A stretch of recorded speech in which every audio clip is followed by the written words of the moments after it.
நீண்ட நாட்களாக மதுரை மக்கள் மற்றும் இந்து மக்களின் கோரிக்கையான மதுரையில் உள்ள திருப்பரங்குன்றம் மலையில் கார்த்திகை தீபத்தின் அன்று தீபம் ஏற்ற வேண்டும் என்று ஆசைப்பட்டு கொண்டிருந்தனர்.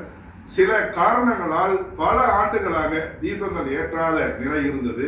இந்நிலையில் எனது நண்பர் திரு ராம ரவிக்குமார் அவர்கள் சென்னை உயர்நீதிமன்ற மதுரை கிளையில் வழக்கு தொடுத்திருந்தார்.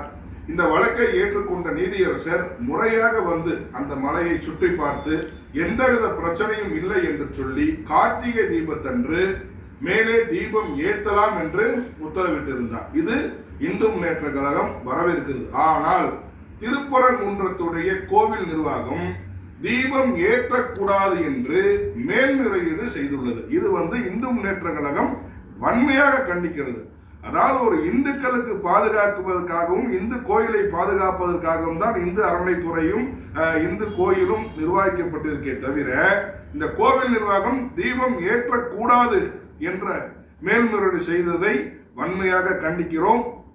நாளை காலை அதாவது 3/12/2025 அன்று நீதிமன்றத்தின் உத்தரவுப்படி நிர்வாகம் அறநிலைத்துறையும் திருப்பரங்குன்ற மலையில் தீபத்தை ஏற்றவில்லை என்றால் இந்து முன்னேற்ற கழகம் சார்பாக தீபம் ஏற்றப்படும் என்பதை நான் கண்டிப்புடன் தெரிவித்துக் கொள்கிறேன்.